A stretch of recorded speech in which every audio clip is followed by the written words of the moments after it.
की जय। श्री गुरु महाराज की जय।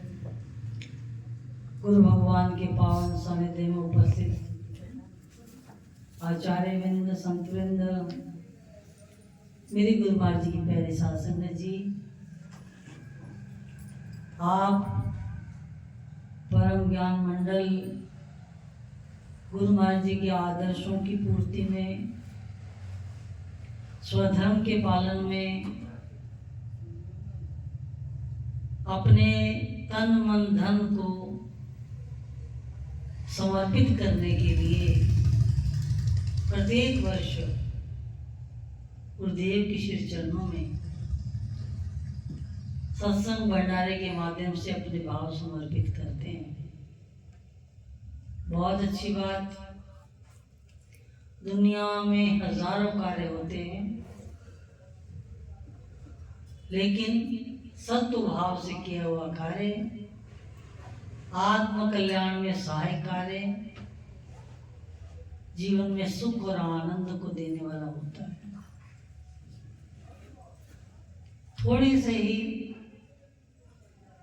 मेरे गुरु महाराज जी कहते थे, शिष्य तो एक भी हो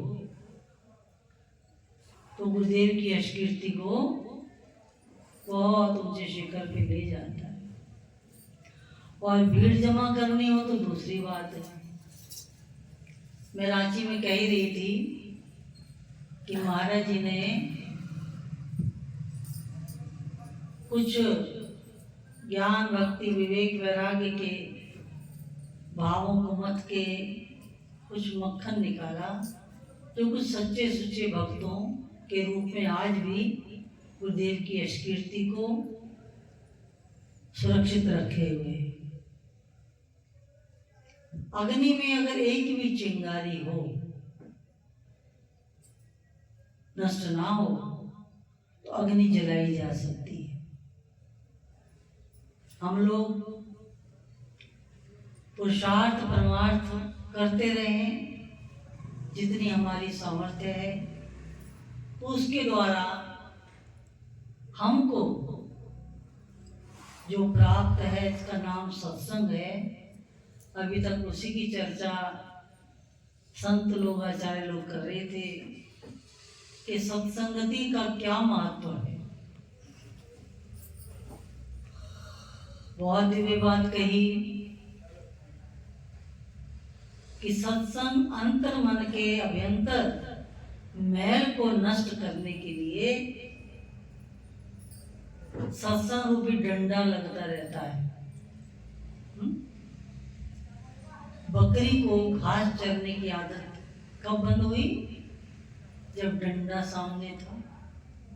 गुरु भगवान भी कहते थे सत्संग रूपी डंडा लगता रहना चाहिए, तो जहां तहां जो जीव मुंह मारता है, कुछ बातें जीवन में इम्पोर्टेंट नहीं भी है, वहां भी रुचि लेते हैं। बहनों में तो भक्ति बहुत है, ये बड़ा भारी दोष है कि हर समय वो मुंह मारने की आदत बहुत है। नहीं चाहने पर भी किसी की बात करेंगे।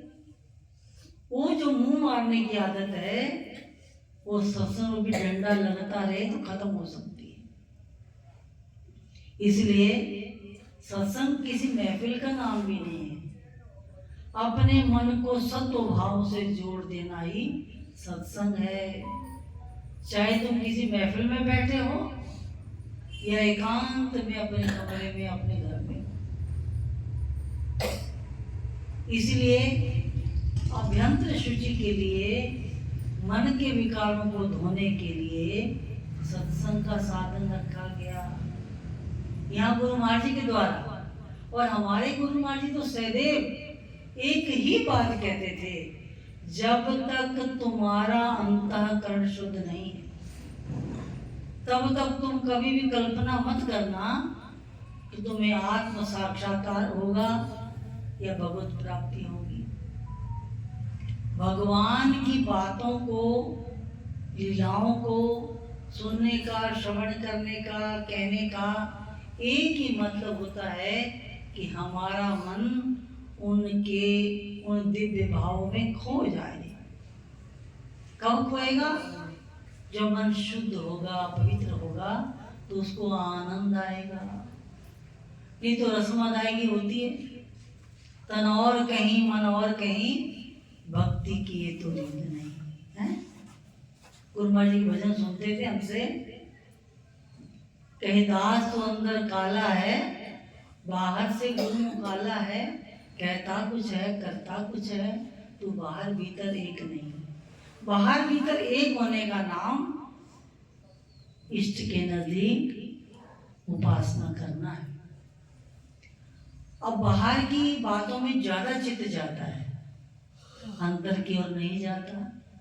आज का सत्संग का विषय यही था कि हम अपने मन को शुद्ध पवित्र करके अंतर मन से अभ्यास करें कि अंतर मन में हमारे ये अभ्यास चलता रहे कि मैं शरीर नहीं हूँ, मैं क्या हूँ? सद्चिदानंद घन आत्म तत्व हूँ। इसका चिंतन होता रहे। ये चिंतन चलता रहा तो शरीर संसार के कार्य करता हुआ भी इन कार्यों से विमुक्त रहेगा। कहते एक मंदिर में एक पुजारी बहुत विधान से पूजा पाठ करना, घंटी बजाना, और भी आजकल तो घंटा शंख भी बंद हो गए हैं, कुछ इलेक्ट्रॉनिक की बाजें बजते हैं। शंकर जी का घंटा शंख डमरू भी बजना, कहते हैं वो टाइम कहाँ है, कोई बजा लो, बिजली वाला ही ठीक है, श्रम करने को तैयार नहीं, भाव नहीं रहा। तो नित्य प्रति भगवान की सेवा करता था। उसके घर मंदिर के ठीक सामने एक वैश्या रहती थी, और वैश्या बेचारी को अपने कर्मानुसार अपने वैश्यवृत्ति के कार्य करने पड़ते थे, लेकिन वो शरीर से समस्त कर्मों को करती हुई भी हर समय एक चिंतन बनाए रखती थी कि पंडित जी कितने अच्छे हैं, कितने भाग्यशाली हैं, नारायण की सेवा करते हैं, उपासना करते हैं, सुबह शाम इनके द्वारा आरती प्रार्थना पूजा सेवा होती है। हे नारायण, मेरा भाग्य देखो, मुझको क्या करना पड़ता है। लेकिन हे प्रभु, ये भी मैं आप ही की सेवा समझ के करती। लेकिन पंडित जी की बहुत तारीफ करी, और वो पंडित जी जो हैं उस वैश्या को गालियां दें, पता नहीं कहाँ से उल्टा सामने आके बस गई, इसके दर्शन हो जाए तो मेरा दिन सारा खराब चला जाता है। और कुछ आरती पूजा करते समय भी उनके चित्त में वो वैश्य घूमती रहती थी, वैश्य ये गंदी है, उल्टा है, ऐसे कर्म करती है। उधर वैश्या के मन में पंडित जी के प्रति बड़ा दिव्य भाव, भगवान की यश कीर्ति गाते हैं, सुनते हैं, कहते हैं, सेवा करते हैं। इन भावों से ओत प्रोत उस वैश्य का मन संसार के कर्मों को करता हुआ भी कर्मों से विहीन होकर के ईश्वर की उपासना करता था। होते होते पंडित जी भी शरीर छोड़ गए और वैश्य भी छोड़ गई, और इत्तेफाक से दोनों एक ही थे। एक दिन मरे। जब मरे तो पंडित जी के पास यमदूत आए और वैश्य के पास देवदूत आए। जब वहां पंडित जी के पास यमदूत आए, कहा चलो पंडित जी, बोले सुनो, मैंने सारी जिंदगी भगवान की सेवा करी है, और तो वैश्य मरी है, तुमको वहां का हुक्म होगा जाने का, तुम मेरे पास आगे, गलत हुआ। यमदूत कहने लगे ये कोई दुनिया का मैनेजमेंट नहीं है, ये सच्ची सरकार का है, यहाँ कोई भी गलत जगह नहीं जाता। बोले अरे वो वैश्या उल्टा गंदे कर्म करने वाली, तो तुम्हें वहां जाना चाहिए था, मेरे पास तो देवदूतों को आना चाहिए था। यमदूत कहने लगे पंडित जी, तुमने बाहर के शरीर से पूजा पाठ उपासना करी है, लेकिन वैश्या के मन ने करी उपासना, उसका चित्त शुद्ध हो चुका है कि समस्त कर्मों को भगवत अर्पण बुद्धि से कर रही है। परिणाम यह है कि उसका स्थान भगवान के दरबार में बहुत ऊंचा हो गया है, वो देवलोक के अधिकारी है।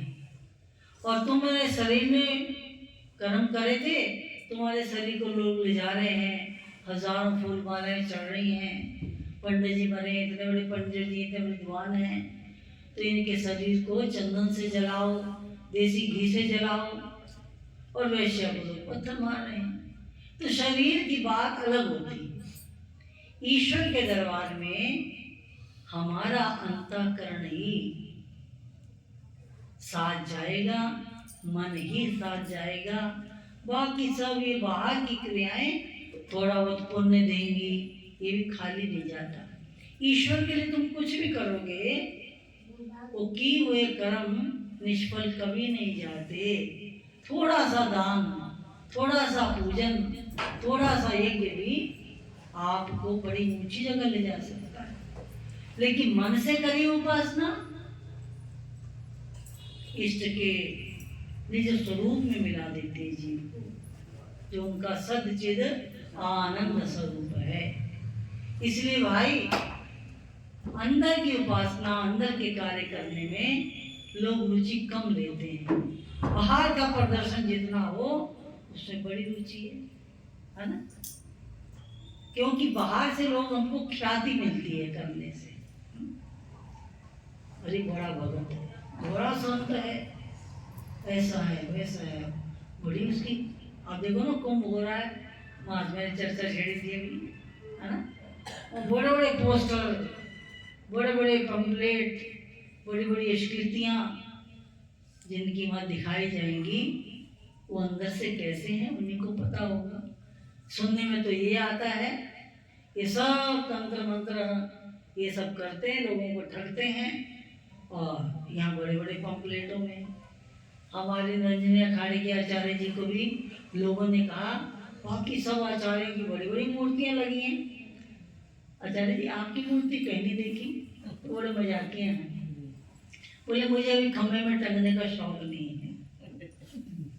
खम्भे में टंग रही थी ना तब रिपोर्ट को, बोले मुझे कोई शौक नहीं खम्भे में टंगने का, बाकियों क्या है पूरा कर रहे हैं। इसलिए बाहर की ख्याति आज संसार चाहता है, लेकिन मेरे गुरुदेव ने जो उपासना बताई वो आत्म शांति के लिए, आत्म सद्गुण के लिए, आत्मदर्शन के लिए, अपने आप को जानने के लिए।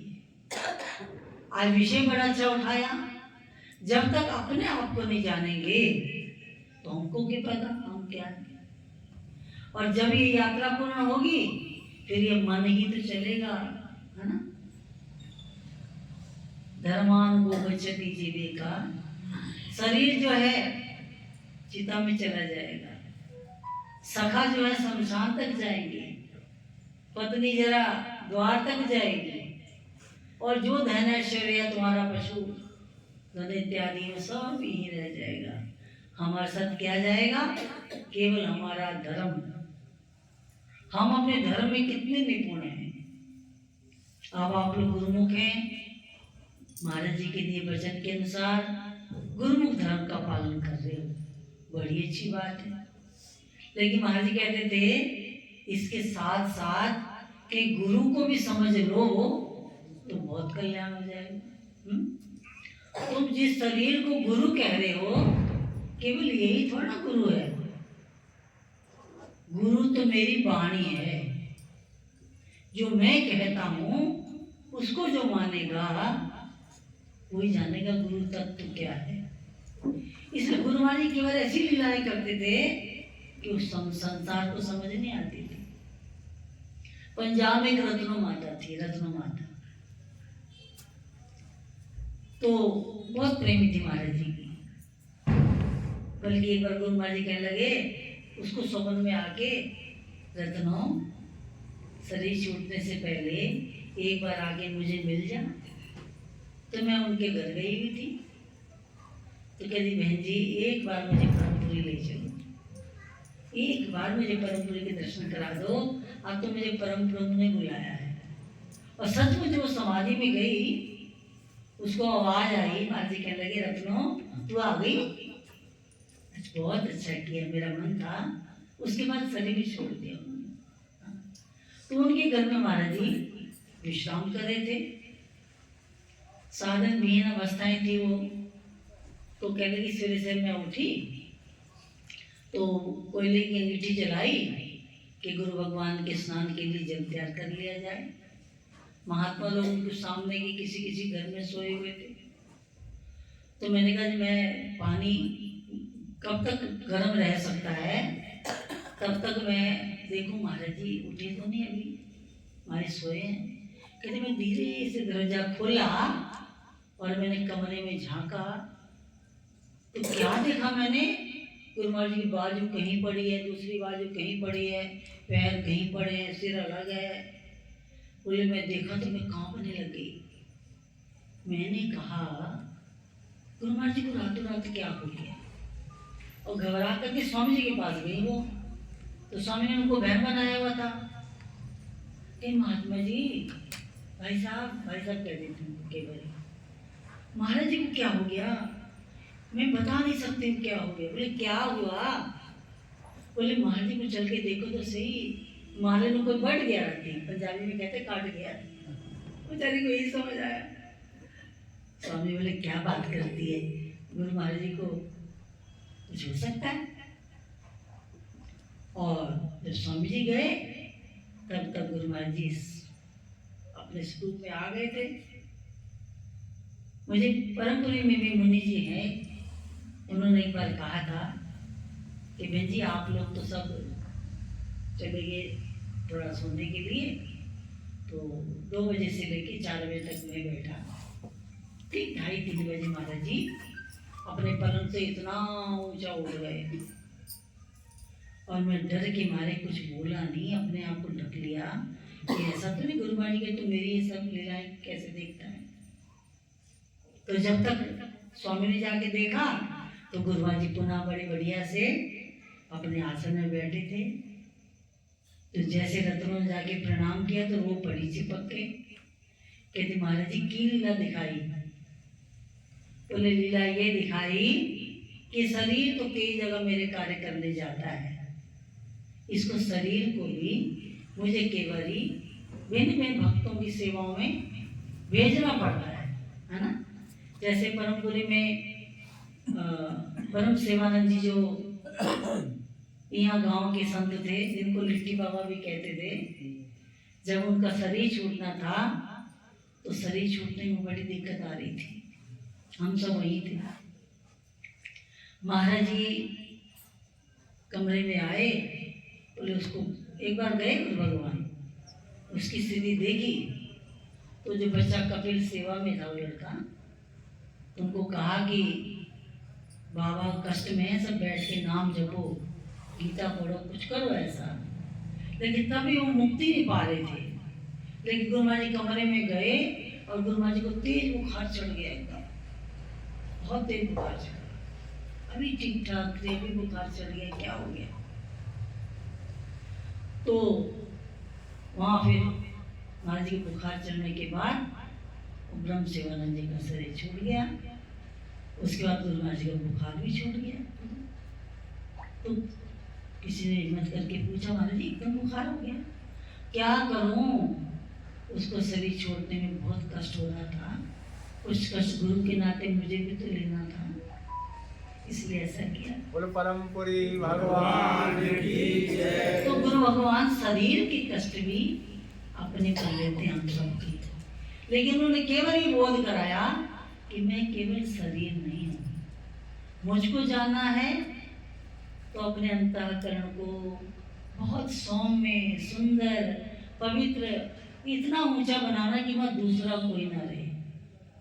इसी के लिए भजन सुनते थे, उसी के दिल में रहते हैं जहाँ कोई नहीं रहता, उसी को अपना कहते हैं जिसका अपना नहीं होता।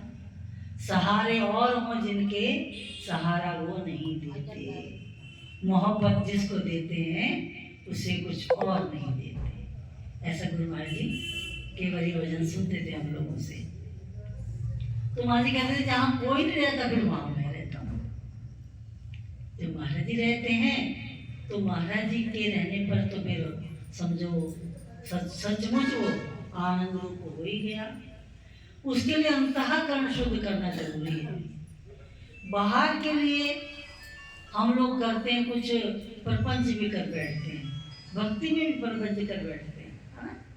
क्योंकि हमारी संकीर्ण भावनाएं संसार के लिए है और उन संकीर्ण भावनाओं को संसार के लिए भी बड़ा सुंदर बनाना है। महाराज कहते थे जिसका परमार्थ शुद्ध है, व्यवहार शुद्ध है, उसी का परमार्थ शुद्ध है। व्यवहार में तुम्हारे मिलने वाले मुझसे भी जो व्यवहार निभाना है वो इतना सौम्य हो, इतना सुंदर हो कि उसमें भी राम ही नजर आए, ऐसा होना चाहिए, है ना? लेकिन बाहर में बड़ा गड़बड़ शड़बड़ कर लेते हैं, दुनिया खुश हो जाए, बाकी गड़बड़ तो होती रहे। ठाकुर जी के लिए 2 पैसे की चीज और हमारे कहते साले के जाना हो, सेब मिठाई ये वो, क्यों? वहां नाराज ना हो जाए कहीं। ठाकुर के प्रति भाव हो जाना, ये तो हमारे पवित्र अंतःकरण की निशानी हो सकती है। एक बार पंडित जी बड़े साधु सेवी थे। कोई साधु आ जाए तो उनको लगता था भगवान ही आ गए। अब उनके अंतःकरण में ऐसी भावना थी तो लगभग कोई साधु आता था तो पत्नी बड़ी संकीर्ण हृदय की थी तो केवल कहते थे ऐसा कर, तो भोजन नहीं बना सकती ज्यादा, तो मेरे वाला ही खिला दे इसको। तो ऐसी दृष्टि थी, खिला भी देती थी केवल, पंडित जी खाए ना चाहे ना खाए। एक बार एक संत आए, उनका संत आए भोजन बना देना इनका भी, लेकिन जैसे संत आए तैसे उनका दामाद भी आ गया। दामाद आया तो दामाद को देख के बड़ी खुश हुई और इतनी चुस्ती कि जहाँ एक दाल रोटी बनानी थी वहाँ मीठा भी, खट्टा भी, ये भी वो भी, बढ़िया से भोजन बनाया। थाली बढ़िया से सजा दी तो साधु के प्रति आया कि इसको दे क्या देना है। चुपचाप साधु के लिए दाल रोटी लगाई और थाली पकड़ा दी। अब वो जो व्यक्ति था प्रेमी साधु सेवी, उसने थालियां देखी दोनों भिन्न भिन्न प्रकार की। साधु को अलग कमरे में बिठा दिया, दामाद को अलग कमरे में बिठा दिया। तो उसने व्यक्ति ने क्या करा, भगत ने, कि जो बड़ी सुंदर थाली सजी हुई थी वो संत के आगे परोस दी, तो दाल रोटी थी वो दामाद के आगे परोस दी। बहनियां बड़ी लीला करती है ना कई, है ना? कोई ऐसा होता है जो सचमुच सेवा करता है। उनकी सेवा तो ठाकुर कहाँ स्वीकार कर लेते हैं, है ना? हमारे कुसुम बहन जी इतनी सरल, इतनी भोली हैं कि एक बार एयरपोर्ट चले गई गुरु महाराज के दर्शन करने के लिए और कहने लगी कि मुझको महाराज के दर्शन करने जाना है। गेट कीपर से आओ, बड़े नियम है, ऐसे थोड़ा चले जाओगे तुम। वहाँ तो भाई अब तो बहुत ही शक्ति हो गई, पहले था कि एक पास बन जाता था, वो भी जा सकता था अंदर। तो ये कहे भैया तुम मुझे दर्शन करने दे, मेरे गुरु भगवान अंदर गए हैं, मुझको दर्शन करने दे। तले करे, रोने लगे, भैया मेरे गुरु महाराज चले जाएंगे, मैं दर्शन करने दे। आतुर आवाज प्रकृति में हलचल मचा देती है। पवित्र अंतःकरण का बड़ा प्रभाव होता है। अभी इतना रोने लगी तड़प के कि गुरु महाराज चले जाएंगे, ये मानता ही नहीं। अब बोली तो है ही, कहती जा तू मुझे अंदर नहीं जाने देगा तो तेरा हवाई जहाज भी नहीं उड़ेगा। और सचमुच प्रकृति में हलचल मची और अंदर जो है 2 घंटे से वो हमारे तो गए थे, गाड़ी फ्लाइट उड़ने वाली थी, लेकिन ऐसा नुक्स पड़ गया कि फ्लाइट चली पूरी। अब महाराज जी कह लगे भाई 4-5 घंटे का विलंब है तो यहाँ बैठ के क्या करें हम। ऐसा करो कुसुम के घर चलो, वहाँ जाके खिचड़ी खाएंगे, 1-2 घंटे बिताएंगे और आ जाएंगे। ये रोती रोती घर पहुंची होंगी, पीछे पीछे कोई मारे चलो। बोल भक्त वत्सल भगवान की जय। भावो ही विदते देवो तस्मात् भाव ही कारण। अब वो भगतानी जो है वो तो कपट रखी रही थी मन में। अब वो पंडित जी को देख के, भगत को देख के बड़ी नाक बुझ सिकोड़ी और अपने पास बुला के बोली, क्या करा? बोले क्या करा? भोजन कराया। बोले क्या कराया? दामाद को दे दिया, उसको वो दे दिया, कट गई, ये वाली कट गई, हमारी नाक कट गई। तो कहने लगे भगत, अरे यहाँ कट गई तो कोई बात नहीं, वहां बच गई है, यहाँ कट गई तो कोई बात नहीं। संसार की प्रसन्नता के लिए हम अननेसेसरी भी कुछ कर देते हैं, लेकिन ठाकुर का भोग कैसे लगाना चाहिए, उनको कैसे वस्त्र पहनाने चाहिए, उनको कैसे विश्राम कराना चाहिए, उनसे हृदय का स्नेह कितना है, ये भी 2 घड़ी बैठ के विचार करना चाहिए, है ना। अब अंकल निर्मल बहन जी के घर गए, देखा भगवान की सब चीजें बड़ी साफ सुथरी रखी हैं, मेरा बड़ा मन खुश हुआ। मैं कहती यही तो बात है, मेरे ठाकुर की कोई चीज मलिन ना हो, पवित्र हो, शुद्ध हो, ये तुम्हारे शुद्ध अंतःकरण की पहचान है ना। गंदा सा मलिन सा कपड़ा लिया, भगवान जी को पूछ दिया और दिल आया तो भोग लगा दिया, तो भूल ही गए। भगवान तुम्हारे भोग रोटी कुछ नहीं खाते, वो तो भाव ही खाते हैं, क्योंकि भगवान जो है, भगवान का दूसरा नाम ही भाव है। जिसका भाव है उसके भगवान है। और मेरे तो नंगली निवासी भगवान परम प्रभु नंगल बिहारी भगवान की इतनी चरित्र है, इतनी लीला है कि उन्होंने कभी कुछ भोजन नहीं खाया, जब खाया तब भाव ही खाया, है ना। मैं गोंडा गई गुरु महाराज जी के साथ, वहाँ बहुत गरीब लोग थे, बहुत ज्यादा, लेकिन हृदय इतना अच्छा कि महाराज जी के निर्मल, जहाँ हम जा रहे हैं ना, पता क्या है, ये मेरा गोकुल है, यहाँ मैं सबके साथ ग्वाल वालों की तरह खेलता था, है ना। इतने पहले से गुरु महाराज जी वहाँ जाते होंगे, लेकिन जिस साल हम गए उस साल गुरु महाराज जी की गाड़ी भी आ चुकी थी, और महाराज जी जब गांव के करीब पहुंचे तो सारे गांव को पता था गुरु भगवान आ रहे हैं। यहाँ से लेकर वहां तक एक बरामदा था लंबा सा, और सारे बच्चे बैठे पढ़ रहे थे और मास्टर जी पढ़ा रहे थे। लेकिन जैसे देखा गाड़ी आई, गांव में गाड़ी कभी आती नहीं थी, और सब बच्चे दौड़ पड़े, गुरु भगवान की जय, गुरु भगवान की जय। वो संसार की विद्या को छोड़ के गुरु भगवान को देख के पढ़ना भी भूल गए, सब दौड़ पड़े कार के पीछे, सब शीशे वीशे बंद करने पड़े, कच्चे सड़कें, कच्चे मिट्टी उड़ने वाले रास्ते। महाराज जी वहाँ पहुँचे, वहाँ पे एक रेत का ढेर लगाया हुआ था, ऐसे ही इतना ऊंचा, उस पर पहले केले के पत्ते बिछाए हुए थे, ऊपर से इतनी तय कमल के पत्तों की, है ना। यदि गुरु भगवान के लिए कोई अच्छा वस्त्र नहीं है तो कमल पुष्प, बगल में बहुत बड़ा तालाब था, वो बिछा रखे थे, बीच में किसी अच्छी सी साड़ी को उन्होंने तय करके बिछा रखा था, चादर थी बिछाने के लिए, ऐसी गुरु भगवान के लिए बिछाई जाए। ऊपर से कोई नई नई बहुएं आई होंगी, उनकी सूची साड़ियों से कुछ चांदनी जैसी बनाई गई थी। मतलब महाराज जी वहाँ ऐसे लग रहा था भक्तों के दिल पे जाके विराजमान हो गए, है ना।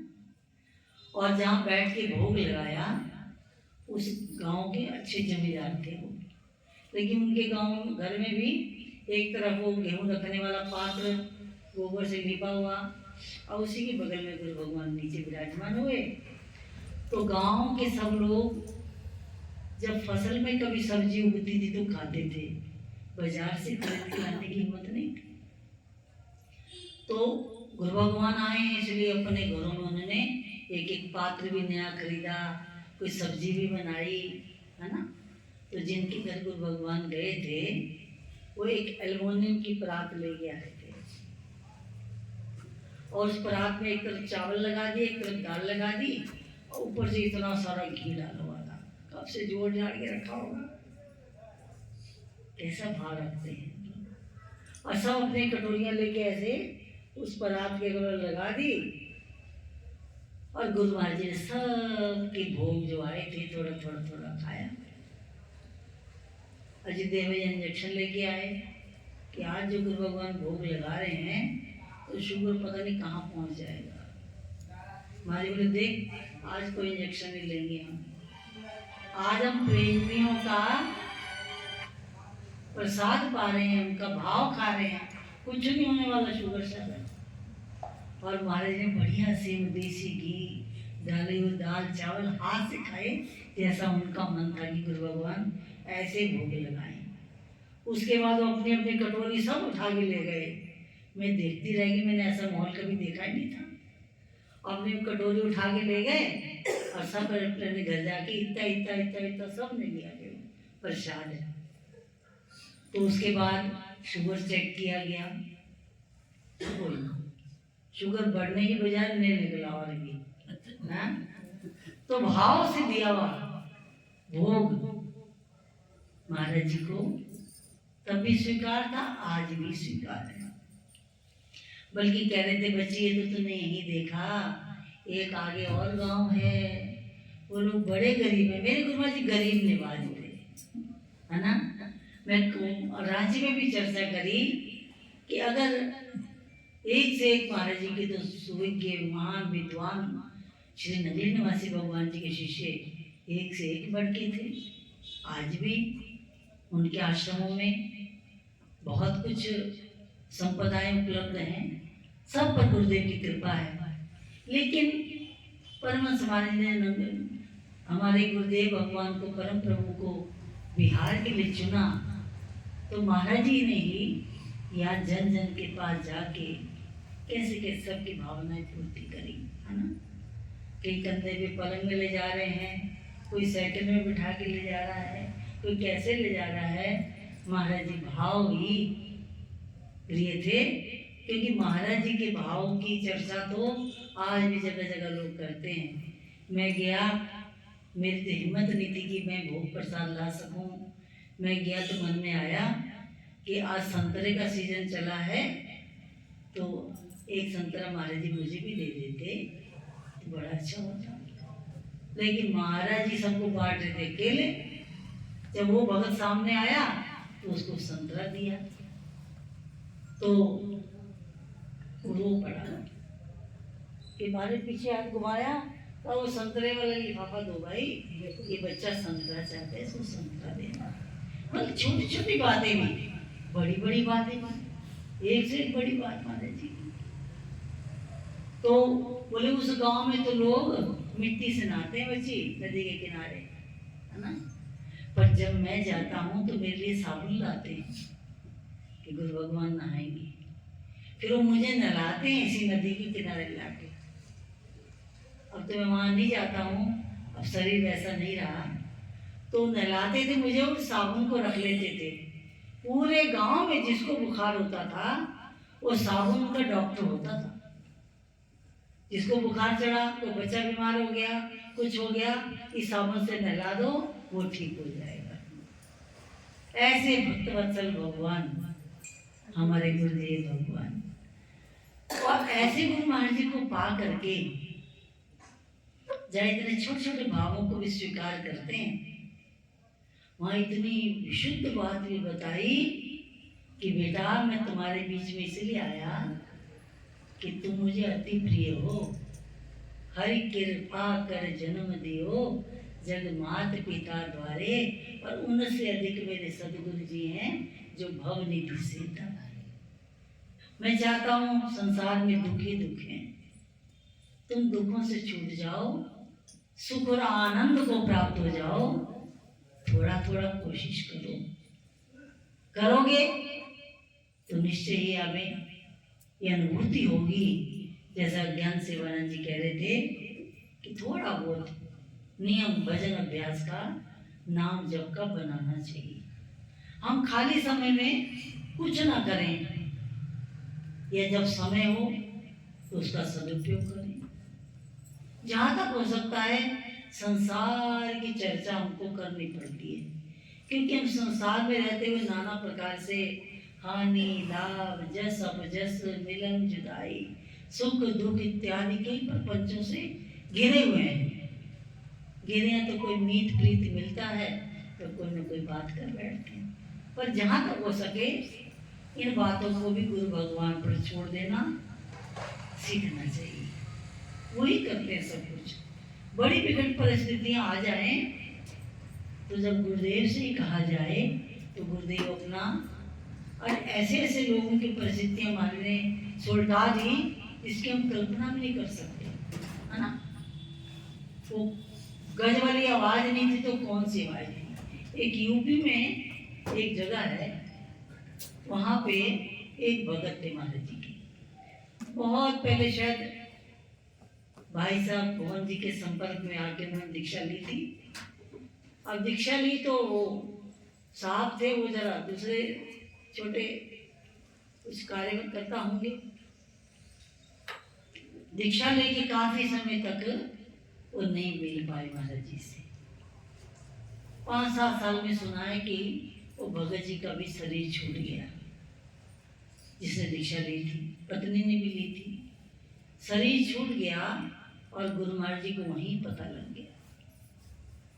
मेरी भी शरीर की जो माँ थी उनका शरीर छूटा दिल्ली में और गुरु महाराज जी बरेली पहुंचे थे वैद्य जी के यहाँ, और मैंने तुरंत स्वामी जी को भेज दिया कि जाओ रोशनी का शरीर छूट गया है, बच्चों को सांत्वना दे करके और तुम सीधे बिहार आ जाना।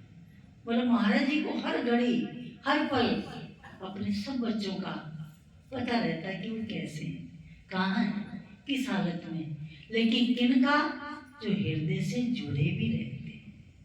जोड़ने वाली चीज क्या है? वो सूरत और शब्द जो गुरु भगवान ने दिया है। तो भगत तो शरीर छोड़ गया, लेकिन सुना था कि बड़ा भजन करता था, हर समय चिंतन में रहता था गुरु महाराज जी के। तो पत्नी भी उसी की सदृश भगत थी, लेकिन उनकी माँ बहुत ही निम्न विचारों की, बड़े छोटे विचारों की। जैसे ही उसका लड़का मरा और उसने बहू के नाक में दम कर दिया। अब 2-3 बच्चे भी थे सुना उसके। अब गुरु महाराज जी को ये उनका कष्ट, बस वो किसी से कुछ ना बोले, है ना। हम तो कह देते हैं, वो किसी से कुछ ना बोले, सीधी गुरु महाराज जी के पास ही जाके रोए, प्रार्थना करे कि माँ ऐसा करती है, एक टाइम भी रोटी देती है तो रो रो के देती है, लड़ लड़ के, तू खा गई, मेरा लड़का खा गई, ये हो गया, ऐसी बातें सुनी थी हमने। और ताने मारे, उनका जीना आराम कर दिया। बच्चों को भी जो मिल जाए तो 2-4 जड़ दे, मतलब बहुत ही तंग कर रखा था। और गुरु भगवान दूर बैठे भी सब देख रहे थे। एक बार महाराज जी इस टूर में आए, अभी लगता है कि भगत को शरीर छोड़े कोई साल भर ही हुआ होगा, और गुरु महाराज जी से रहा नहीं गया। और गुरु महाराज जी आए और एक बड़े सक्षम भक्त से बोले, जो सब कार्य कर सकता था, भाई ऐसा करो, कुछ वस्त्र कुछ भोजन बना के, मेरा मन कर रहा है हलवा पूरी सब्जी बना के मुझे दो और कुछ वस्त्र दो, मुझे अपने एक प्रेमी से मिलने जाना है ना। तो मुझे अब याद नहीं आ रही बात किसने कही थी, तो बैठ के सुनी तो मैंने भी सुनी थी बात। अब गुरु महाराज जी गाड़ी से उतरे, बड़ी दूर गाड़ी खड़ी थी, कुछ सामान संतों ने भक्तों ने लिया, कुछ गुरु महाराज ने खुद ही उठा लिया। और महाराज जी गली गली घूम के उनके घर पहुंच गए। घर पहुंचे, बच्चों को सीने से लगा लिया, बहुत प्यार किया। और वो भक्ति इतना रोई कि महाराज जी मैं सोचती थी कि मुझे गुरु महाराज जी कैसे मिलेंगे। बेटा तेरी सब परिस्थिति से मैं परिचित हूँ, और देख ये वस्त्र रख ले, ये भोजन बच्चों को करा। और फिर बुढ़िया आ गई, आई इतनी अभद्र थी कि गुरु भगवान को प्रणाम तक नहीं करा। लेकिन महाराज जी भी उस समय बड़े हृदय से, विदीर्ण हृदय से बोले, दुखी हृदय से बोले, बुढ़िया तूने इस देवी जैसी और बच्ची को इतना कष्ट दिया है, इन मासूम बच्चों को तूने प्यार देने के लिए इतना कष्ट किया है, जहाँ तू भी कष्ट ही पाएगी, है ना। इनका तो गुरु महाराज जी मेरे नगरी निवासी भगवान अपने आप जीवन चला देंगे। सुना है कि बुढ़िया जो है अंत समय तक हर समय उसके शरीर में कई प्रकार के विकार हो गए, इतनी कंडीशन खराब हो गई उसकी कि तड़फ तड़फ के मरी हो। और जिनका महाराज जी ने हृदय से योग क्षम वहाम्यम का जिम्मा लिया था, उन बच्चों का कहते हैं कि किसी भगत ने उन तीनों बच्चों को अडॉप्ट कर लिया और किसी को कुछ बना दिया, किसी को डॉक्टर बना दिया, इंजीनियर बना दिया। उनकी माँ तो जैसे थे समय पाके शरीर छोड़ दी होगी, लेकिन सुना यह था कि बच्चों का महाराज जी ने इतने हृदय से आशीर्वाद दिया कि वो किसी ने अपना बच्चा बना लिया, उनका कोई नहीं था, और तीनों बच्चों को एजुकेशन के साथ अच्छे अच्छे पद मिले और सारी जिंदगी वो गुरुवार से जुड़े रहे। तो महाराज जी तो घट घट की पट पट की जानत, भले बुरे की पीर पहचानत, हमरी करो देव तुम रक्षा, पूर्ण होए दास की इच्छा है। महाराज जी घट घट की पट पट की जानते हैं। हमने अंतःकरण से उनसे जुड़ के रहना है। कौन से अंतःकरण से? जिसकी चर्चा शुरू से हो रही है, पवित्र अंतःकरण से। इसमें कोई दोष आ गया तो फिर महाराज जी कहाँ उसकी बात सुने, और गड़बड़ हो जाएगी। इसलिए कोशिश ही करना है संसार के बाकी विकारों से मन को हटाते हुए, संसार के प्रत्येक कर्म को गुरुदेव की सेवा समझ के करते हुए, जो जो हमारा धर्म है, पिता का धर्म है, पुत्र का धर्म है, माता का धर्म है, बहन का धर्म है, पत्नी का धर्म है, देश और समाज का जो धर्म है, उसका पालन करते हुए हम लोग अपने जीवन को जिए और अपने समस्त कर्मों को भगवत अनुभूति से करें। ऐसा करते करते करते करते एक दिन हम लोग अपने लक्ष्य को प्राप्त होंगे, सुख आनंद को प्राप्त होंगे। समय पता नहीं क्या हो गया,